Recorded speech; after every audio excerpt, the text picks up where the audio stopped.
Pocos son los presidentes de Estados Unidos que reciben una bala en el pecho y viven para contarlo. Y menos aún son los que, con la herida sangrando, se niegan a ser atendidos para dar un discurso de más de una hora.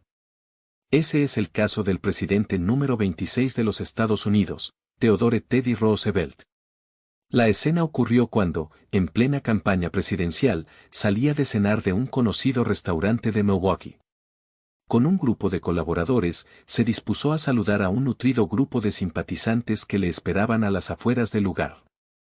En el numeroso grupo, había un infiltrado, John Schrank, un tabernero de profesión, quien aprovechó la euforia del momento y la cercanía para dispararle en el pecho. Afortunadamente, la bala solo perforó sus músculos, pero no tocó sus órganos vitales. Si quieres saber los detalles exactos de este increíble incidente en la vida de Teddy Roosevelt, como su discurso y un estuche de gafas le salvaron la vida, y la razón por la que pudo dar un discurso de 84 minutos con una bala alojada en su pecho, quédate hasta el final para que te enteres de toda la historia.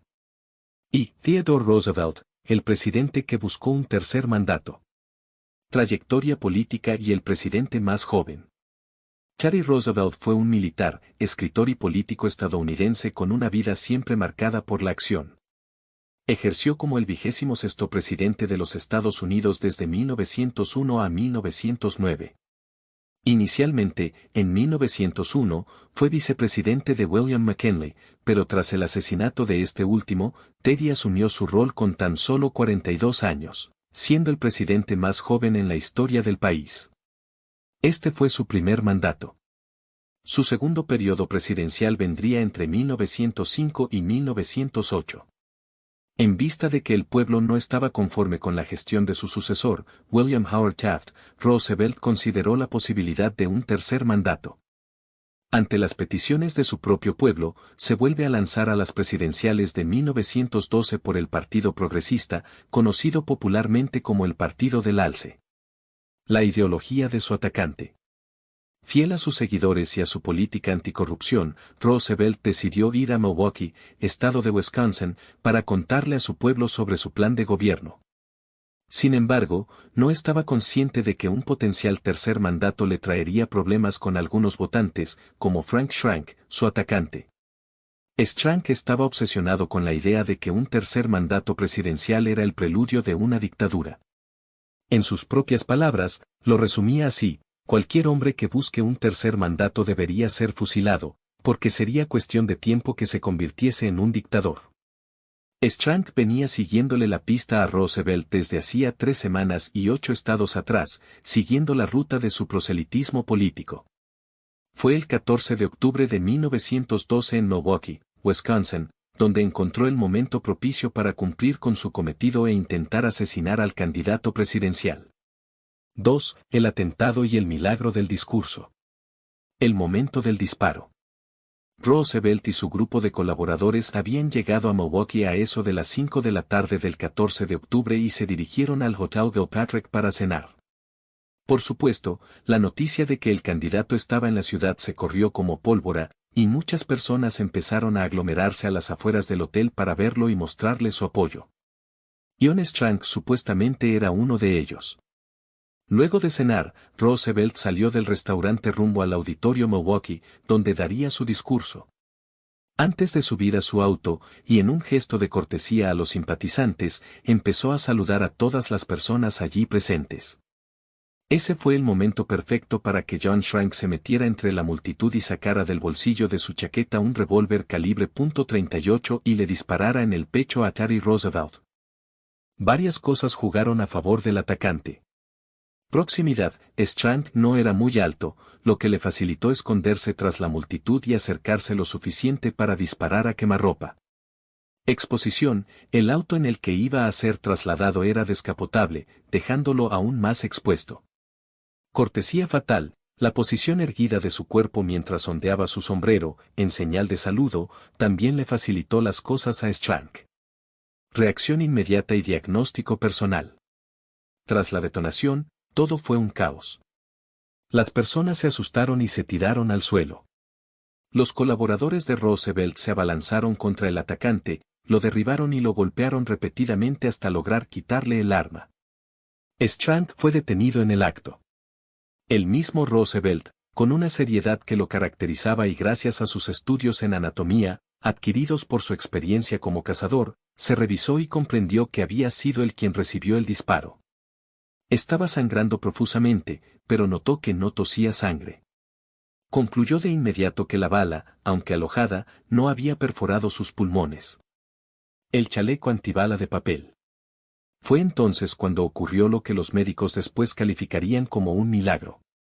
Roosevelt descubrió que el discurso de 50 hojas que llevaba doblado en el bolsillo de su chaqueta, junto con un estuche metálico en el que guardaba sus gafas, habían recibido gran parte del impacto de la bala.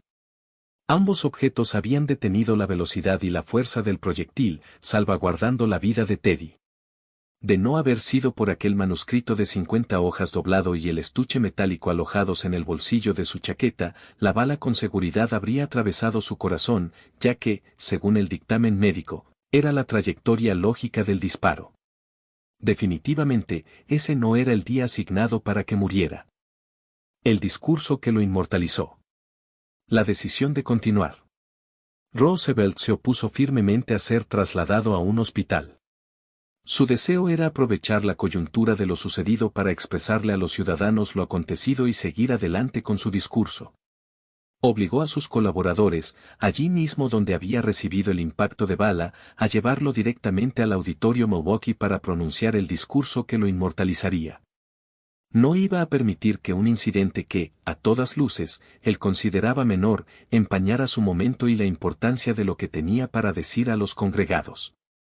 Una vez en el lugar, pidió a toda la audiencia que trataran en lo posible de mantenerse en silencio, ya que por la fuerza del disparo y la manera en que sangraba, sabía que no podría elevar mucho su voz, pues los movimientos diafragmáticos harían que la sangre saliera de manera más profusa.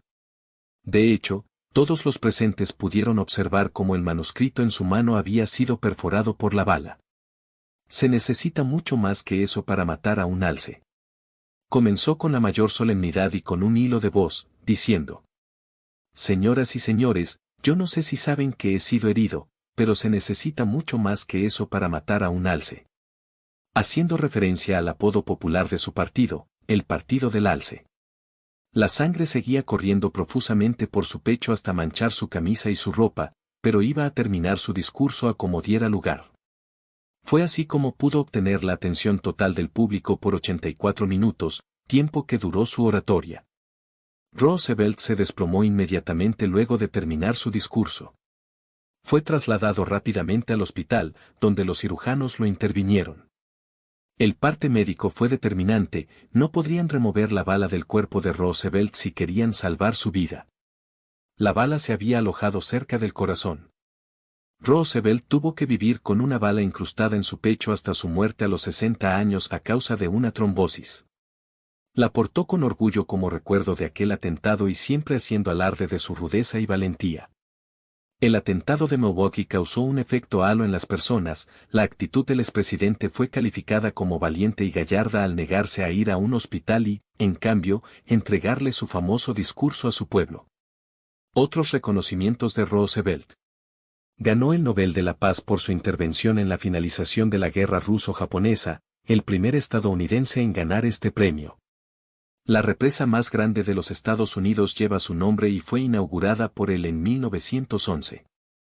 Su rostro forma parte de los 4 grandes presidentes tallados en piedra en el Monte Rushmore, al lado de Abraham Lincoln, George Washington y Thomas Jefferson.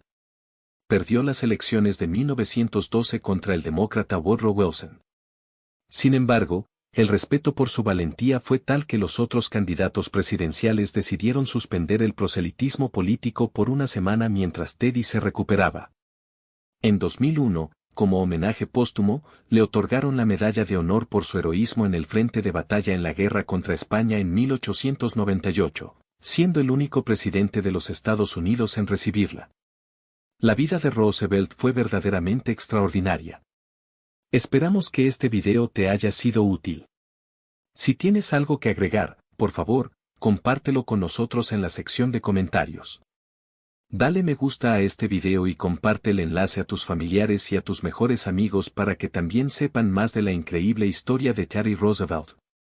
Si eres nuevo en nuestro canal, no olvides suscribirte. No se te olvide seguirnos en todas nuestras redes sociales que van a estar aquí abajo en la descripción.